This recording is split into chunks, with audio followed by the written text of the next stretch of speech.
Why do you have the house and inheritance all to yourself?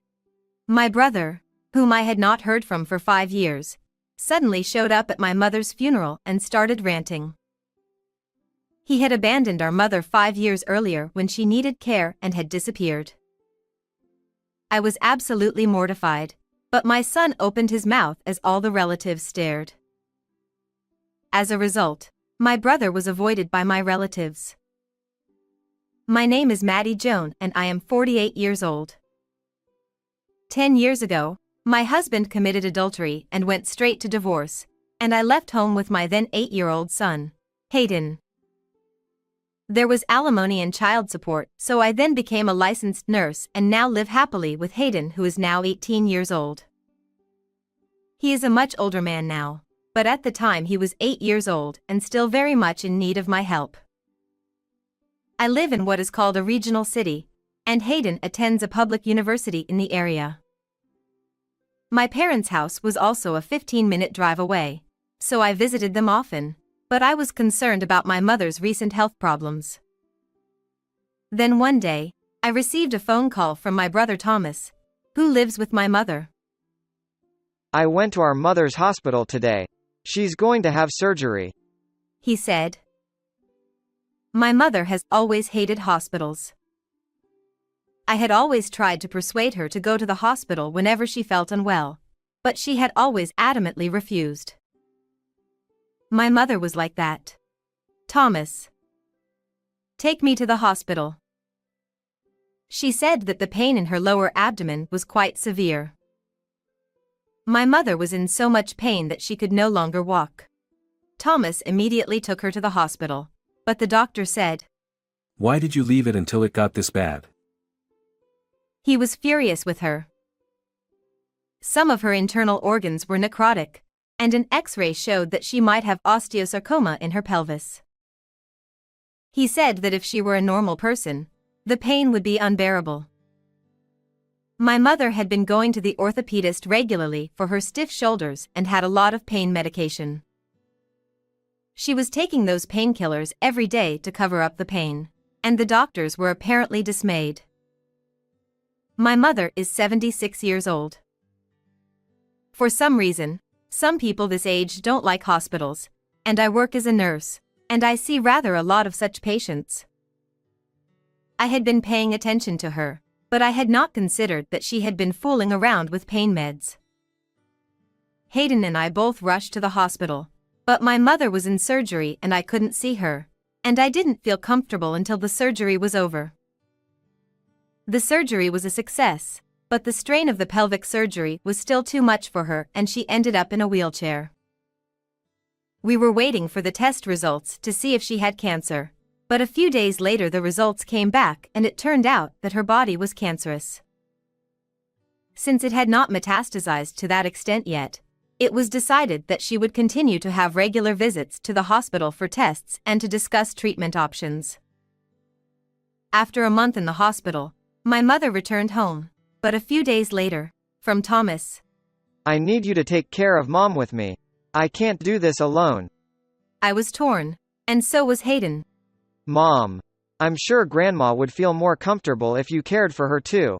I can commute to college from the grandma's house, and we can go. So, I was told. So I decided to move out of the apartment in Hayden and I would live at my parents' house.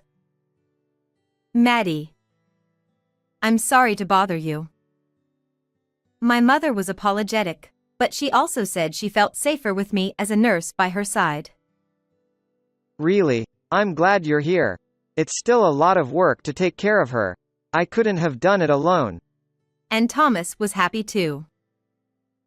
My father had been dead for more than 10 years, but my parents had a rather large house, probably because he had had a rather good job. My father's retirement benefits had paid out quite a bit, as well as the insurance money from when he died, so my mother and brother were well off. The family home had been remodeled several times, so the family home looked comfortable. There were many rooms, so Hayden had his own room, which he was happy about. I was taking a sigh of relief after cleaning up the move when Thomas came in smiling. I have a dream. You take care of the rest. he said. I said, "What? What do you mean?" He was about to leave the house with a carry-on case that he had originally prepared. "What do you mean?" I asked Thomas in a panic as he was leaving. What do I mean? I have a dream, and I asked you to take care of Mom. I was stunned, and he quickly got into a cab that was waiting for him. A dream. What does he mean? I could not understand the current situation at all.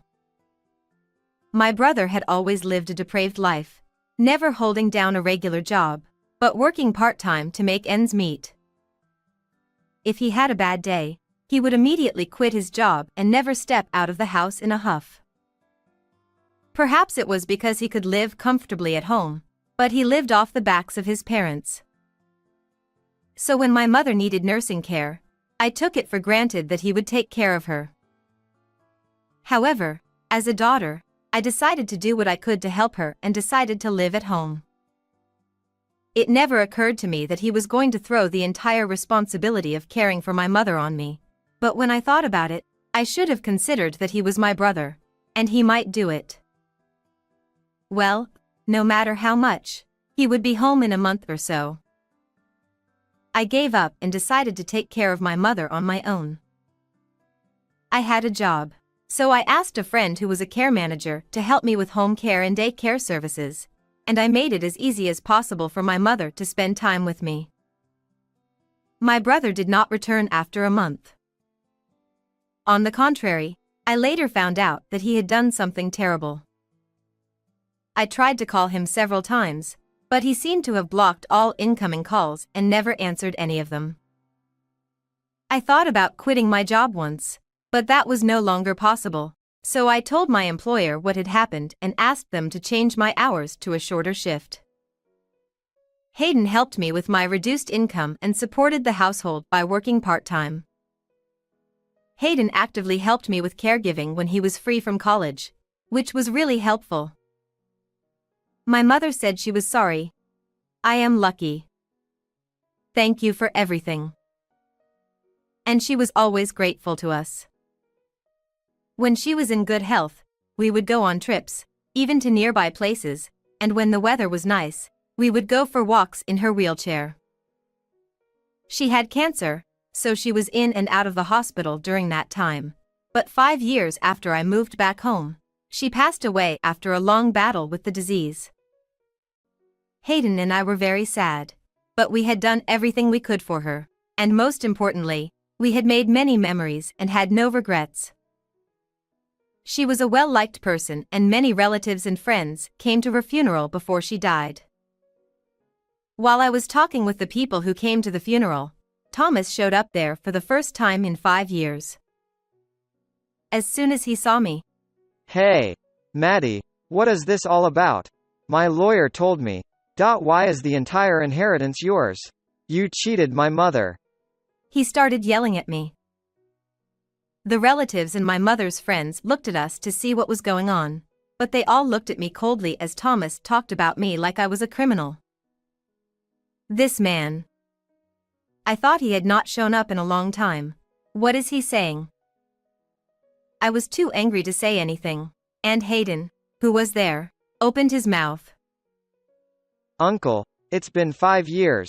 How was your trip around the world? Throwing your mother in charge of taking care of my grandmother, taking all her money and going. Did you have fun? When did you come back? You must have been very busy to show up after Grandma passed away. Hayden said, raising his voice. Thomas froze when he heard that. That's right.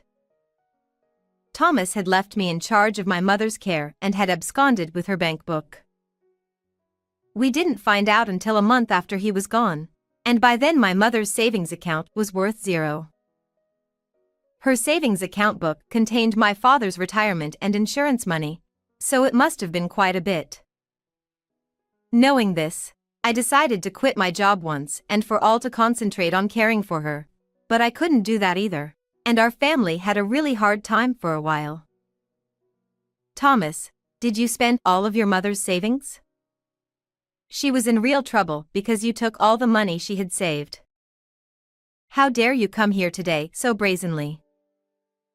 I told him clearly so that everyone could hear. In fact, I knew where my brother had been after that, from what I had heard from acquaintances. One day, a few months after he was gone, a mutual acquaintance of his and I showed me my brother's social network. There I saw a picture of Thomas having a grand time in Las Vegas, and I felt my gut churn. I told my mother that he was also spending a lot of money abroad. I'm giving up that money. I've decided to consider Thomas an early inheritance. I'll give you all the rest of my inheritance. And then she called a lawyer and prepared the documents for that. My mother, in addition to the money, had stocks and land, and she made sure that I could inherit her home as well. And she also had expensive insurance policies, so she made the arrangements so that I could have all of that as well. Some of the stocks were sold a little when she had trouble making ends meet, but she still had a sizable inheritance. She did not play hardball until just before she passed away and tried to leave it for our future. I had once told my mother that I was going to sell my shares to quit my job so that I could focus on caring for her. Don't throw away your career for me. If you quit my job, you won't be able to go back to it in the future. Even if you have the money, you should keep the job that you think is your life's purpose. I can pay for the home care and daycare services, so you should continue working as long as it is not a burden on you. My mother said. My mother knew that I really loved my job as a nurse. I could not forgive Thomas for betraying her kindness and abandoning my mother as soon as she needed care. When Thomas told me and Hayden about all the wrongdoings he had done in front of his relatives and acquaintances, he turned pale. But, Well, that's all a lie you and your son are telling me to frame me. That's right. Now that my mother is dead, you can say whatever you want because you don't know the truth. You're such a liar. And how he turned the tables on me.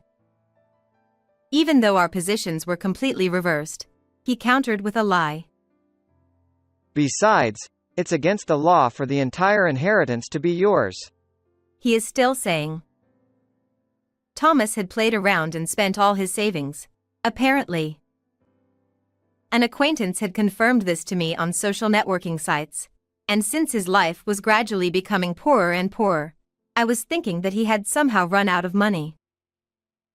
I didn't look at his social networking sites because they made me angry, but I was interested to hear about his life from time to time from acquaintances. He had been back in town for the past few months thinking it was time to ask my mother for some money, but he didn't want me to get mad at him, so he was laying low. Thomas had always been a hard-headed person, posting everything on social media, and he had also been caught living in a cheap apartment. When I saw a picture of him with the title, "I'm tired of living in luxury, so I decided to live in poverty," I was disgusted.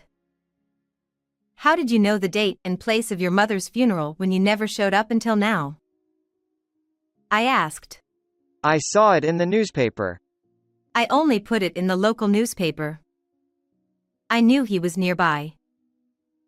Uncle, I thought you were still overseas and didn't know about Grandma's funeral. Huh?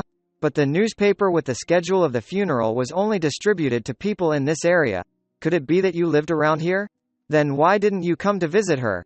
Why did you wait until Grandma passed away? Why? And Hayden started asking a lot of questions. I was skunked and laughed a little, because Hayden had said everything I wanted to say. No, so I've been living here in town, but I've been pretty busy. I went to visit him when you guys didn't know. It was about a week ago. He lied, still not giving up.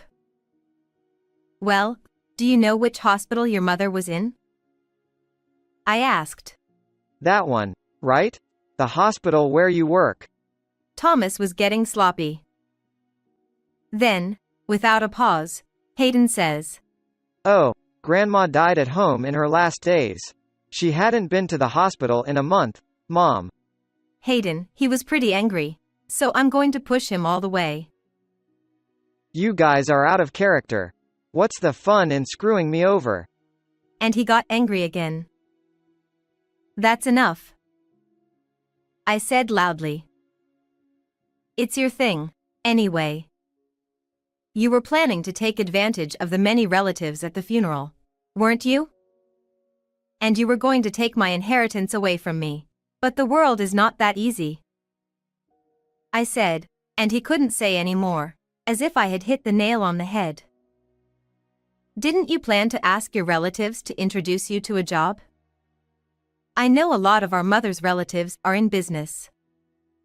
You've never had a real job, and now that you're in your mid-50s, no one will hire you, right? I said more, and he sat down, heaving this time. Hey, how did you even know that? I said it in the right way, but he got the picture. That sucks. He seemed quite shocked that I had found out everything and couldn't talk anymore. Uncle, I'm 23 years old and in my second year of working, and I'm going to take a lesson from you as a lesson against you. Hayden tooted. None of the relatives took Thomas's side, and he apparently turned to several relatives after that, but they avoided him. He had been playing around for 5 years, and it seems that most of the time when he tried to work, he was dropped on his resume. He was 54 years old, had no regular job, and seemed to be living off part-time work every day. I was inherited from my mother, and I am still working as a nurse. My job allows me to interact with people from all walks of life, and being told thank you is what makes my life worth living. Thomas was so busy chewing on his parents' backs that he will probably spend the rest of his life without knowing the joys of such work. I believe that people who think only of themselves will never reach true happiness, even if they can afford luxuries. What did you think of this story? Please subscribe to our channel. See you in the next video.